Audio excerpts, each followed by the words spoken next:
తాకట్లో ఉన్న మీ బంగారాన్ని విడిపించి ఆ రోజు ఆన్లైన్ రేటుకి కొంటాం. Sharma gold company.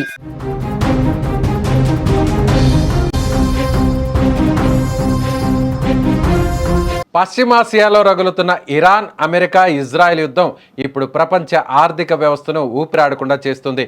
మొన్నటి వరకు ఈ యుద్ధం కేవలం ఆధిపత్య పోరు మాత్రమే అనుకున్నారు. కానీ ఇది ఇప్పుడు ప్రపంచ దేశాల జేబులకు చిల్లులు పొడిచే స్థాయికి చేరింది.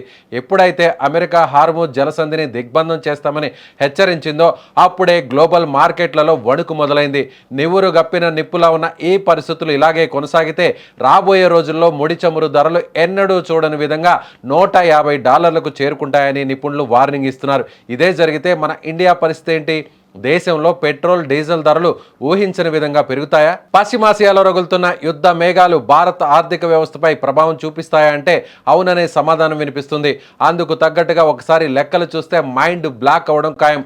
ఈ యుద్ధం మొదలవడానికి ముందు బ్యారెల్ ముడిచమురు ధర సుమారు $70 దగ్గర ఉండేది. కానీ బాంబుల మోత మొదలవగానే అది ఒకేసారి $115 పైకి దూసుకెళ్లింది. ఆ తర్వాత ఇరాన్, అమెరికా మధ్య సీజ్ ఫైర్ చర్చలు రావడంతో $100కు పడిపోయి ఊపిరి పీల్చుకునేలా చేసింది. కానీ ఇప్పుడు ఆ సంధి చర్చలు పూర్తిగా విఫలమయ్యాయి. ప్రస్తుతం బ్యారెల్ ధర $99 వద్ద ఉన్నప్పటికీ పశ్చిమాసియాలో ఇరు దేశాల తీరు చూస్తుంటే ముడి చమురు $140 నుంచి $150కు చేరడం ఖాయమనిపిస్తోంది.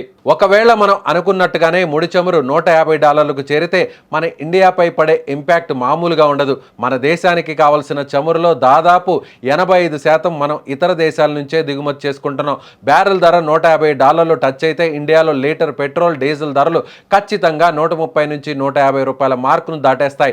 చమురు ధర పెరిగితే కేవలం వాహనదారులకే కాదు, సామాన్యుడి నడ్డి కూడా విరుగుతుంది.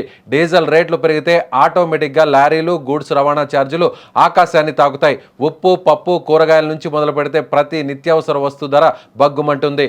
ద్రవ్యోల్బణం కంట్రోల్ తప్పి మధ్యతరగతి కుటుంబాల బడ్జెట్ అంచనాలు పూర్తిగా తలకిందులైపోతాయి. డాలర్తో పోలిస్తే రూపాయి విలువ దారుణంగా పతనమై దేశ ఆర్థిక వ్యవస్థే ఒక తీవ్రమైన సంక్షోభంలో కూరుకుపోయే ప్రమాదం ఉందని విశ్లేషకులు అంచనా వేస్తున్నారు. మొత్తానికి అగ్రరాజ్యాల మధ్య జరుగుతున్న ఈ ఈగో ఫైట్ లో అంతిమంగా బలయ్యేది మాత్రం మనలాంటి సామాన్యులే. మరి హర్మూజ్లో రగులుతున్న ఈ వివాదం మన దేశ ఆర్థిక వ్యవస్థను ఏ స్థాయికి తీసుకెళ్తుందని అనుకుంటున్నారు? రాబోయే రోజుల్లో పెట్రోల్ ధరల సెగను సామాన్యుడు తట్టుకోగలడా? మీ అభిప్రాయాన్ని కామెంట్ బాక్స్లో ఖచ్చితంగా షేర్ చేయండి.